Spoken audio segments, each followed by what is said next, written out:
তো হঠাৎ করে আজকে আমার ক্যামেরাম্যানের বিয়ে, আর তার বিয়েতে তার তো কান্না শেষই হয় না, কান্না করেই যাচ্ছে সেই অবস্থা কান্না করতে করতে। আসসালামু আলাইকুম, কি অবস্থা সবার? আর তার যে আজকে বিয়ে, সে তো নিজে জানেও না, তার পরিবারের মানুষও জানে না। তো হঠাৎ করে সন্ধ্যার সময় ছেলের বাড়ি থেকে এসে বলল যে হ্যাঁ আজকেই বিয়ে, এর জন্য সেখানে সবকিছু আয়োজন করা হচ্ছিল।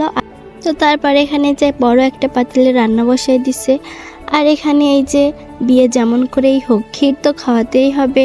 আর আমাদের এই যে কনে, তার তো কান্না শেষই হচ্ছে না। আর আমার ক্যামেরাম্যান, সে তো চলে যাচ্ছে, খারাপ তো লাগছে, তারপরেও সে কান্না করছে। তারপর ওর মুখে একটু আমিও খাইয়ে দিলাম, আর একদিকে ওরে খাওয়ানো চলছে আর এইদিকে মেহেন্দি পড়াচ্ছে। তো তারপরে এখানে এই যে মেহেন্দি পড়ানো শেষ হইলে সাজানো শুরু করে দিছে। আর মেয়েদের জীবন কত অদ্ভুত, তাই না? না শ্বশুর বাড়ি নিজের বাড়ি হয়, না বাবার বাড়ি নিজের বাড়ি হয়। নিজের বলে কোনো একটা বাড়ি থাকে না। দেখো, আজকের পর থেকে এই বাড়িতে বেশি দিন এসে থাকতেও পারবেন। আজকের পর থেকে বাবার বাড়িও মেহমান বাড়ি হয়ে যাবে। মেয়েদের যদি নিজের একটা বাড়ি থাকতো তাইলে কতই না ভালো হইতো। না বাবার বাড়িও কথা শুনতে হতো, না শ্বশুর বাড়িও কথা শুনতে হতো না। নিজের বাড়ি ইচ্ছা মতো থাকা যেত, ইচ্ছা মতো ঘুরে বেড়ানো যেত। তো তারপরে এই যে এখানে তাকে সাজানো কমপ্লিট। আমি এখানে তার সাথে কিছু ছবি ভিডিও করে নিচ্ছিলাম।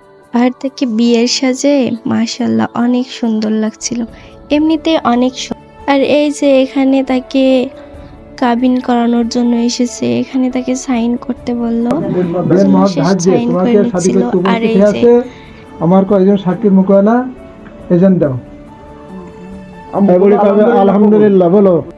তো তারপরে এই যে ওর বিয়ে পড়ানো হয়ে গেল এই তিন কবুলে সবকিছু একদম উলট পালট। একটা মেয়ের জীবন বিয়ের আগে আর পরে সবকিছুই উল্টে যায়। তো এখানে বিয়ে পড়ানো হয়ে গেলে এই যে নাকফুল পরাইয়ে দিল। একটা কি নিয়ম, বিয়ের পরেই মেয়েদের নাকফুল পরালো। এমনিতেই বেচারি অনেক কান্না করছে, আর নাকফুল পরাতে যেও সেই কান্না। আর এখানে দেখো বোনের মেয়েকে জড়িয়ে ধরে কি কান্নাটাই না করছে, কান্না করতে করতে একদম শেষ, ও কান্না করেই যাচ্ছে। তো তারপরে ওকে একটু বোঝালাম যে আর কান্না করিস না, তারপরেও শুনছে না, মানে কান্নাও করেই যাচ্ছে। তো তারপরে এখানে মেয়ে আর জামাইকে মিষ্টি খাওয়ানো হচ্ছিল। আর একটা কথা কি জানো, মেয়েদের আপন বলতে কিছুই হয় না। এই দুনিয়ায় মেয়েরাই পরিবর্তনশীল। বিয়ের আগে বাবার বাড়ি, আর বিয়ের পরে স্বামীর বাড়ি, নিজের বাড়ি বলতে কিছুই হয় না। আর একটা বাবা মা তার ছোট্ট মেয়েটাকে